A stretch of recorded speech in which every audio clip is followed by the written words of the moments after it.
"You're not our real father," Emma shouted, her voice shaking the quiet living room. "Stop pretending you care." Lily, my younger daughter, stood beside her, arms crossed, nodding. I gripped the arms of my old chair, feeling their words hit like sharp knives. After raising them alone for 20 years, this was the pain I never expected. "I'm Daniel," I wanted to say. "I've been your father since you were little. I changed your diapers, helped you with homework, stayed up when you were sick. But none of that mattered now." "We found our real dad," Lily said coldly. She threw a picture on the table. A rich-looking man standing in front of a huge house. "He's successful. Unlike you." I looked at the photo, then at my daughters. Emma, 23, and Lily, 21, stared at me like I was nothing. This was the same house where I had bandaged their scraped knees, wiped away their tears, and cheered them on in life. "We took a DNA test," Emma said. "He's our biological father, and he wants to make up for lost time. He can give us what you never could." I thought about the old box in the attic, full of letters, photos, and secrets I'd kept to protect them. But now wasn't the time to reveal the truth. "If that's what you believe," I said calmly, standing up, "I won't stop you." "That's it," Lily snapped.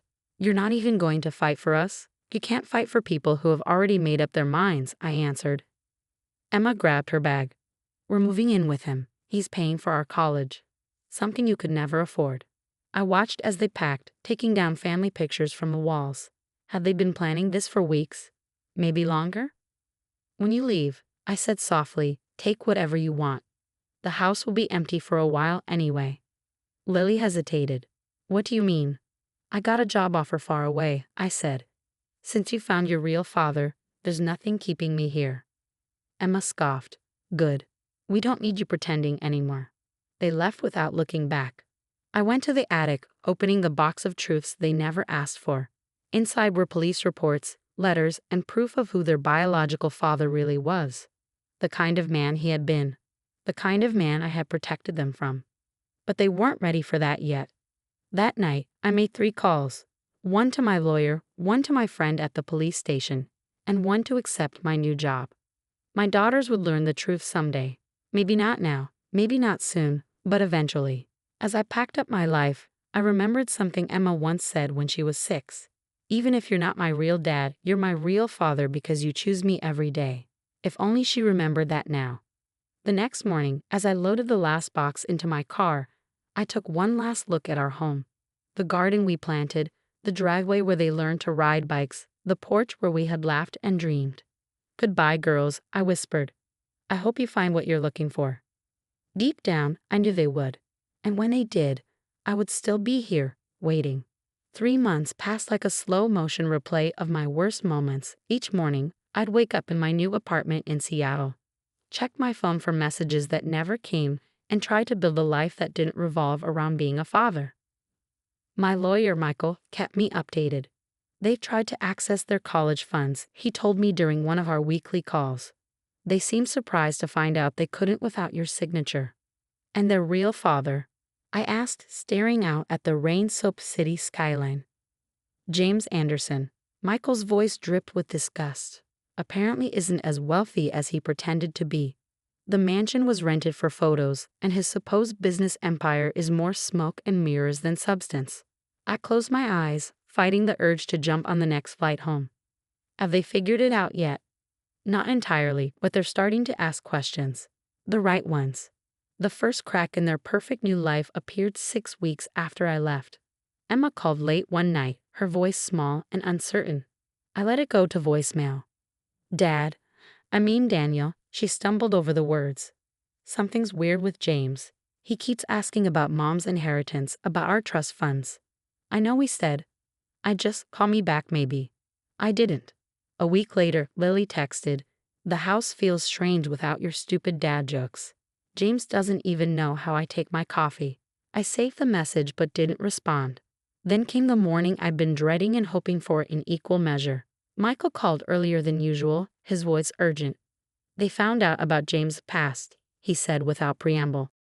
"He got drunk last night, started bragging about how easy it was to find them online, how a DNA test and some fake photos were all it took to get access to their lives." My hand tightened around the phone. "Are they okay?" Physically, yes. Emotionally, they're asking about the box, Daniel. I think it's time. I had expected this moment, planned for it even, but it still felt like standing on the edge of a cliff. Follow the protocol we discussed, I said. They need to understand everything, not just parts of the truth. That afternoon, Emma and Lily arrived at Michael's office, their faces pale and drawn. He handed them each a letter I'd written, explaining that the box contained 20 years of history, their history, but it came with conditions. Your father, Michael told them, requires that you review everything together, in order with me present. No skipping ahead, no taking anything home. You'll understand why when you see what's inside. They agreed. In my apartment, I sat staring at my phone, knowing that at that very moment my daughters were learning the truth about their mother, a woman who had abandoned them not once, but repeatedly. They were discovering who James Anderson really was, a con man with a history of targeting vulnerable families. And hardest of all, they were learning what it had cost me to keep them safe, to give them a childhood free from the weight of these truths. Hours passed. My phone remained silent. Then, just as the Seattle sunset painted my windows in shades of orange and pink, a text arrived from Michael. They know everything now. Ball's in their court. I walked out onto my small balcony, remembering all the times I'd wanted to tell them the truth.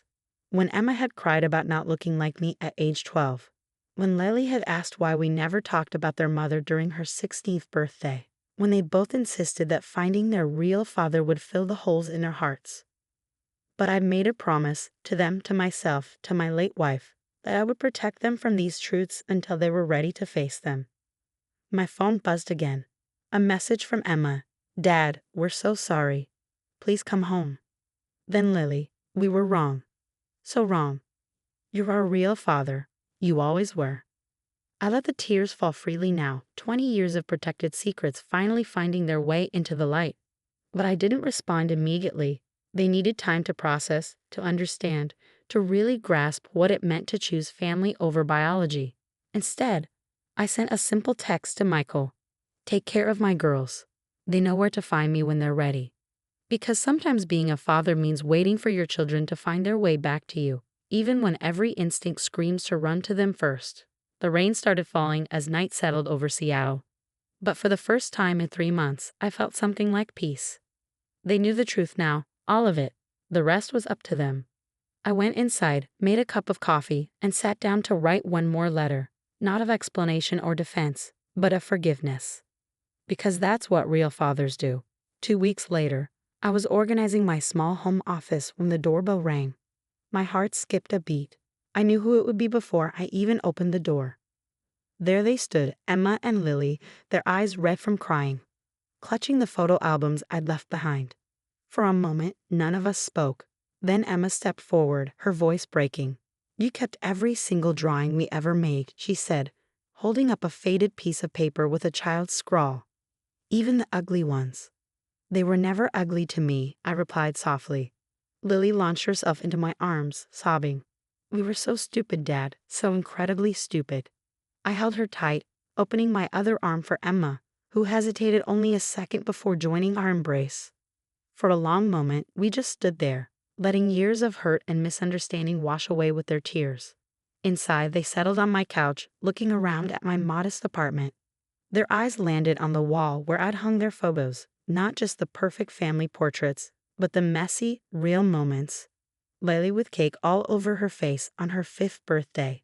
Emma asleep on my shoulder during a camping trip, both of them covered in mud after we tried to plant a garden in the rain. You didn't have to protect us from the truth, Emma said finally. About Mom, about everything. Yes, I did, I replied, sitting across from them. You needed to grow up feeling loved, not abandoned. You needed to believe in family and trust in the good things. The truth could wait until you were ready to understand it. But we hurt you, Lily whispered. We said such awful things. I leaned forward, taking their hands in mine. Do you remember what I always told you about family? That it's not about blood, they recited together, just like when they were little. It's about who chooses to stay. Emma finished, fresh tears rolling down her cheeks. And I chose you, I said firmly, every single day for 20 years. Even these past 3 months, I was still choosing you. Choosing to let you learn these lessons on your own, even though it broke my heart to stay away. They told me everything then. About how James's true nature emerged once the initial excitement wore off. How he'd started asking about money, making excuses about his supposed wealth being tied up in investments. How he'd gotten angry when they couldn't access their college funds. But the worst part, Lily said, was realizing that he didn't know us at all. He didn't know that I'm allergic to strawberries, or that Emma needs complete silence to study, or that we both hate cilantro. He never asked about our lives, Emma added. He just wanted to be the hero who rescued us from our fake father. I made us dinner as we talked, their favorite pasta recipe, the one they'd helped me perfect over countless Sunday dinners. The familiar routine felt like healing, like coming home. What happens now? Lily asked as we cleared the dishes. That's up to you, I said. I'm here. I've always been here, but you need to decide what you want. They exchanged a look, then Emma spoke. We want to come home, Dad. If you'll have us. The house feels wrong without you, Lily added. Nothing feels right without you. I pulled them close again. These daughters of my heart if not my blood. Home isn't the house, I told them. Home is wherever we're together. But yes, of course you can come home. Later that night, as they prepared to leave, promising to return the next weekend to help me pack, Emma handed me a package. We made this, she said. After we read everything in the box. Inside was a new photo album. On the first page was a picture of me holding them as babies, and beneath it in their handwriting, to our real father, the one who chose us every day. The pages that followed were filled with photos, ticket stubs, birthday cards, 20 years of memories, each annotated with their thoughts and apologies and love. On the last page was a recent photo of them, holding a sign. DNA doesn't make a father. Love does. We're going to spend the rest of our lives making this up to you, Lily promised. I shook my head, smiling through my tears. No, we're going to spend the rest of our lives being a family. That's all I've ever wanted. As I watched them drive away, I thought about the box in Michael's office, now empty of its secrets. Those truths had served their purpose, but they weren't what mattered anymore. What mattered was the choice we were all making now, to be family, to forgive, to love not because of blood or obligation, but because we wanted to. I went back inside and opened the photo album again, adding a note of my own beneath their last picture, to my daughters, who taught me that sometimes the hardest paths lead us right back home. Love, your real dad.